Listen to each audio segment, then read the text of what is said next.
Hi everyone, welcome back to SATdecoded.com. If you haven't watched the ordered paired video yet, go ahead and watch that first because we're going to use that knowledge for this video.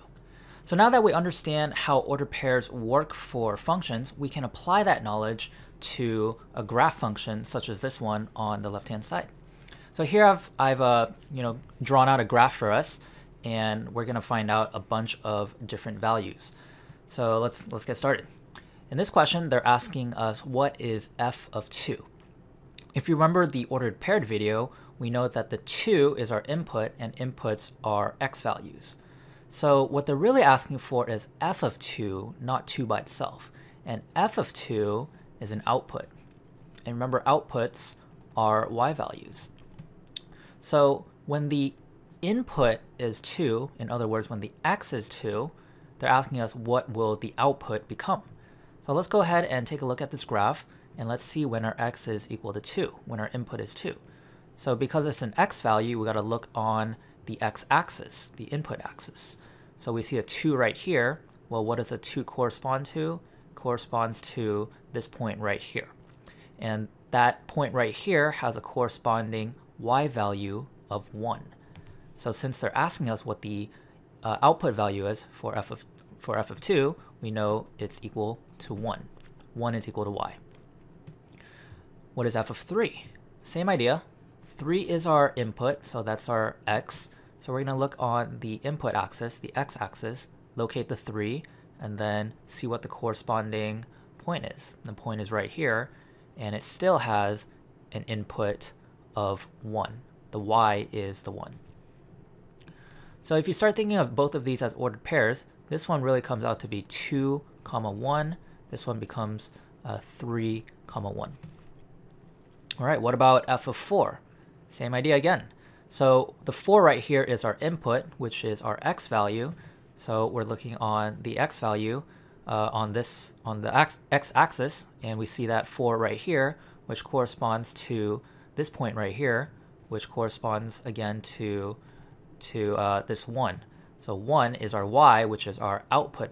So again, f of 4 equals 1. That gives us an ordered pair of x, y. So in other words, 4, 1. Okay, f of negative 2. Now this time we're moving into the negative side, but it's still the same concept as before. We're first going to identify what our input is. In this case, it is negative 2. So negative 2 is our x. Looking for the negative 2 on our x-axis, here it is. So that corresponds to an output of 3 on the y-axis. So since they're asking for an output, f of negative 2 is an output, it equals 3. So the ordered pair for this guy is negative 2, 3, where the negative 2 is the x and the 3 is the y. What about f of negative 3? Same idea again. Here's the input, negative 3. So let's go ahead and locate the negative 3 on our input axis, which is the x-axis. Here it is. And that corresponds to 0 on the y-axis. So since that's the y-axis and y-axis are outputs, f of negative 3 gives us an output of 0. So the ordered pair here is negative 3, 0. By the way, the number here, 0, that is the answer. Negative 3, 0, that's not what the question is asking for. I'm just writing that out so you can visualize what the ordered pair looks like. Okay, moving on. f of 1. So 1 is right here. That's our input, and that corresponds to an output of negative 2. So f of 1 gives us an output of negative 2 when the input is 1. The ordered pair is 1, negative 2. So that's how you solve questions when they give you the specific input. But what about questions that don't give you the input? Instead, they give you an output. For example, let's take a look at this question right here. If f of x equals 1, what is one possible value for x? Remember, f of x, that's an output. That whole function is an output. So they're saying the output equals 1. In other words, when y equals 1, because functions are outputs and outputs are y's. So when y equals 1, what is one possible value for x? Well, if we're thinking about our ordered pairs, they basically already gave us the y value, which is 1, and we just need to find out what this x is.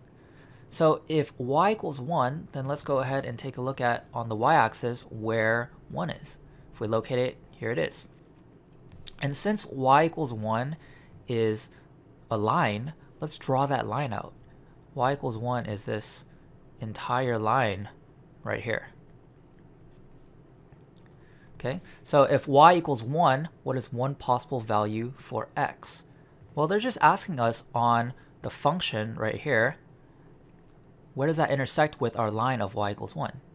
It intersects at this portion right here. This is where they overlap. So where they overlap, where do we have corresponding x values or corresponding inputs? Well, here's where it starts. So we can have 2 or 3 or 4, or in fact anything in between here, like 2.5, 3.5, even 2.1, 2.2, 2.3, 3.1, 3.9. Anything between 2 and 4, including 2 and 4, is going to work because those are all possible values for x when the input is 1. Or sorry, when the input are any of these, the output is going to be 1. All right, so if they ask if f of x is equal to 3, how many possible values for x are there? In this question, they're not asking us how many, or they're not asking us what the exact value of x is. They're just asking us how many possible values are there. So we don't need to find out what x equals. We just need to find out how many x's there are. Same idea as the earlier question right here. F of x as a whole function is an output, which is y. So the question is really saying if y equals 3, how many possible values for x are there? So let's go ahead and draw out that line, y equals 3.